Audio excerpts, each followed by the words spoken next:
വ്യാജരേഖ ചമച്ചുള്ള അവയവ കച്ചവട കേസിൽ മെഡിക്കൽ ട്രസ്റ്റ് ആശുപത്രിയിലെ ഡോക്ടർമാർ ഇ.ഡി. ഓഫീസിൽ ഹാജരായി.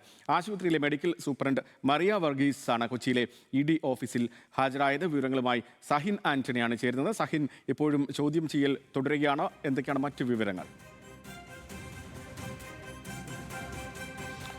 തീർച്ചയായിട്ടും ഷിജോ, ഇപ്പോഴും ചോദ്യം ചെയ്യൽ തുടർന്നുകൊണ്ടിരിക്കുകയാണ്. നമുക്കറിയാവുന്നതുപോലെ തന്നെ വ്യാജരേഖ ചമച്ച കേസുമായി ബന്ധപ്പെട്ടുകൊണ്ട് എറണാകുളത്തെ നിരവധി ആശുപത്രികളിലെ ഡോക്ടർമാരെ എൻഫോഴ്സ്മെന്റ് ഡയറക്ടറേറ്റ് ചോദ്യം ചെയ്തിരുന്നു. ഏറ്റവും ഒടുവിൽ എറണാകുളം മെഡിക്കൽ ട്രസ്റ്റ് ആശുപത്രിയിലെ ഡോക്ടർമാരെയാണ് എൻഫോഴ്സ്മെന്റ് ചോദ്യം ചെയ്യുന്നത്. വ്യാജരേഖ ചമച്ച് അവയവദാനം ആ ആശുപത്രിയിൽ നടന്നിട്ടുണ്ടോ എന്നുള്ളതാണ് എൻഫോഴ്സ്മെന്റ് ഡയറക്ടറേറ്റ് അറിയാൻ ശ്രമിക്കുന്നത്. ഇപ്പോൾ അവിടുത്തെ മെഡിക്കൽ സൂപ്രണ്ട് മറിയ വർഗീസിനെയാണ് എൻഫോഴ്സ്മെന്റ് ഡയറക്ടറേറ്റ് ചോദ്യം ചെയ്യുന്നത്.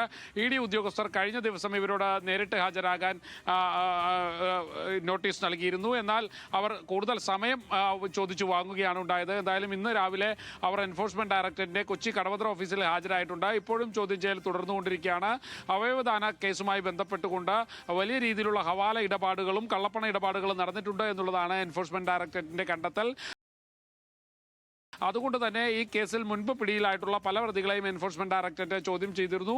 ഈ അവയവദാനത്തിൽ പണമിടപാട് നടത്തിയതിൽ സ്വകാര്യ ആശുപത്രികൾക്ക് പങ്കുണ്ട് എന്നുള്ളതായിരുന്നു ഇത്തരത്തിലുള്ള പ്രതികൾ മൊഴി നൽകിയിരുന്നത്.